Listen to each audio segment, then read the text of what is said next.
po, andito na naman tayo ngayon. Maghanap buhay na naman tayo mga kababayan, mga kabros, mga kapaps. Good morning po sa ating lahat. Medyo nawala na po si Bagyong Uwan, mga kababayan.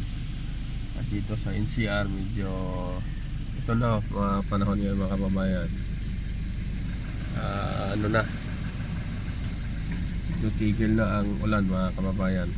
So, maraming salamat sa Sierra Madre, sa tatlong bundok na nagpapigil ng Bagyong Uwan. Kung wala pong tatlong bundok na yon na creation ng mahal ng Panginoon, ay siguro marami ang nasalantang sa bagyong mga kababayan dahil sa sobrang lakas talaga ni Super Typhoon Uwan na kababayan. At ganoon din mga kababayan, pag-usapan din natin ang ating politika ay Super Typhoon din mga kababayan.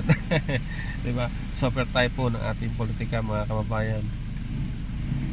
Dahil sa mga issues regarding sa flooding, regarding sa corruption mga kababayan, at regarding na naman ngayon ang ating pag-usapan mga kababayan ay salin ng ilang senador. At pakinggan natin ang ibang mga kanya-kanyang opinion mga kababayan. Let's hear it mga kababayan. Please makinig kayo, maiksi lang po ito mga kababayan. Salins ng lahat ng senador, kabilang na si Senador Rodante Marcoleta. Ang kanyang declared net worth aabot sa 51.9 million pesos. Nakakuha rin ang Billionaire News Channel ng kopya ng Statement of Contributions and Expenditures o SOSE ng lahat ng mga senador na nanalo sa May midterm elections.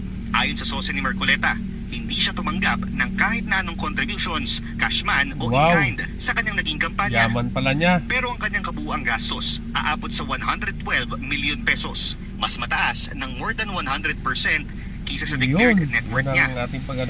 Ang pinakamalalaking gastos ng senador napunta sa kanyang TV political ads.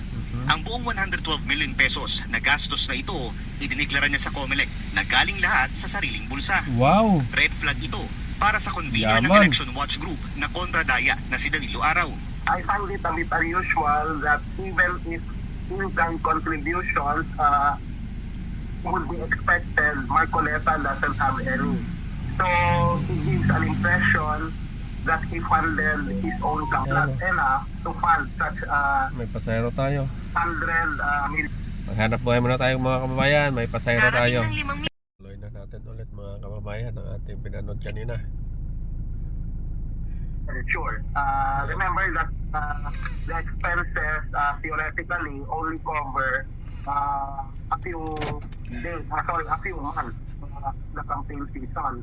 Nakakuha rin ng aming team ng isang dokumento ng House of Representatives noong 2018 kung saan idineklara ni nooy Congressman Marcoleta ang kanyang net worth na nasa 28 million pesos lang.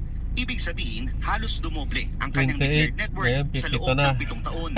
Hindi pa kasama rito ang dinastos niyang 112 million pesos noong nakaraang halalan.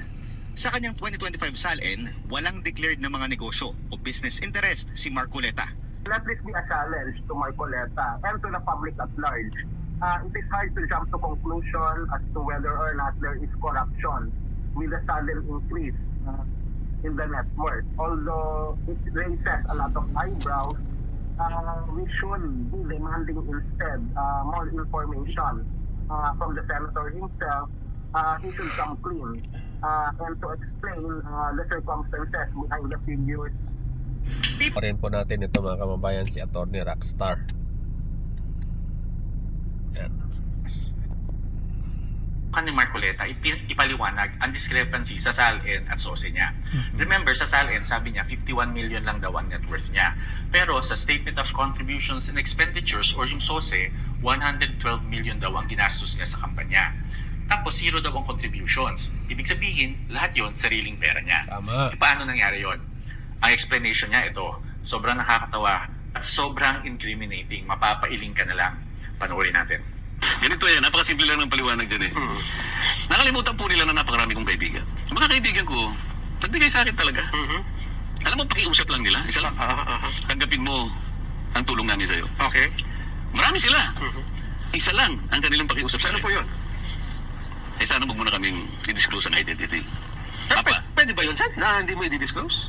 kasi nga kailangan igalang mo yung kanilang pakiusap, tinulungan ka eh. Ngayon, kapag ka naglagay ako ng figure sa contribution, mapipilitan akong mag-disclose ng pangalan nila. Alam mo kung bakit? merong kaakibat na kung tawagin ay deed of acceptance of donation. O edi ngayon nilabag ko yung kaisa-isang kahilingan mo sa akin. Hindi, sabi niya, binigay ko nga sa'yo contribution pero utang na loob mo sa akin yan. Ngayon, dahil sa hindi ko pwedeng isiwalat ang kanilang Utang na identity, loob. kaya sinabi ko zero in contribution. Meron mo batas, Nelson? Na magsasabi, pipilitin ko silang i-disclose. Bigyan mo ako ng batas. Ayaw mong sumagot. Yung pagpapail ng SOSE, Sen, O, ano? kailangan ilagay mo doon kung may contribution ka o wala.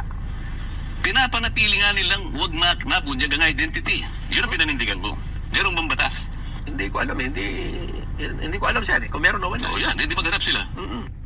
Ayan, sabi niya, marami daw kaibigan na nagbigay ng pera sa kanya para sa kampanya. Bakit sa SOSE niya zero contributions daw? So, inamin niya mismo na nagsinungaling siya sa SOSE niya. Tama. Hindi raw niya kailangan i-disclose kung sino ang mga nagbigay kasi nakiusap daw sila na huwag banggitin ang pangalan. Pero ito ang matindi.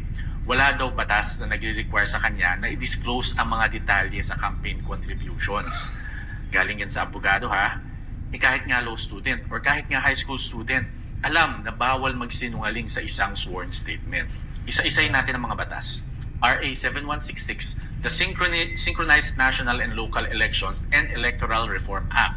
Sabi dito, every candidate shall file a full, true, and itemized statement of expenditures in connection with the election. May isa pa, sa COMELEC Resolution number 11109, all campaign contributions, whether in cash or in kind, from any person or entity must be fully declared in the SOSE, together with corresponding details of expenditures. At siyempre, andyan din ang Article 183 of the Revised Penal Code. Sabi dito, guilty ng perjury ang sinumang tao who knowingly makes Kaso si, untruthful statements under oath. Kaya ang Kaso. ginawa ni Marcoleta, he basically confessed to falsifying a document under oath. Nakalimutan yata ni Marcoleta ang dahilan kung bakit required ang SOSE at SALN. Ginawa yan para sa transparency, para makita ng taong bayan kung saan nanggaling ang pera ng mga politiko at kung paano nila ginastos ito. Yan mismo ang ginawa ni Marcoleta, yan mismo ang evil na gustong pigilan ng batas.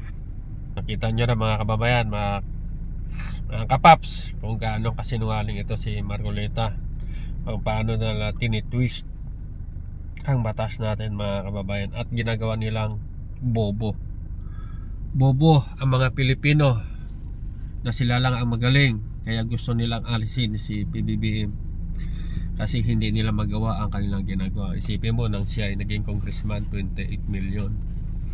After na nag-congressman na siya, naging 52 million. Tapos wala naman pala sa mga negosyo. Saan ang galing ang pera niya? Tapos ang una niya sinasabi na sariling bulsa niya ang ginastos niya sa campaign sa Senado na 112 million. O saan ang galing ang 112 million mo? So ibig sabihin napakayaman mo o galing sa korupsyon ng perang ginastos mo. O sino ba ang kaibigan mo nagbigay sa'yo? Si Diskaya? Kasi panay ka ano kay Diskaya na gusto mo maging state witness diba? So ibig sabihin baka si Diskaya ang utang na loob sa'yo.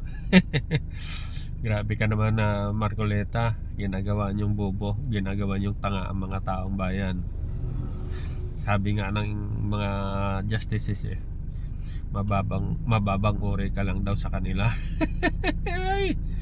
Ay nako Marcoleta, nahuhuli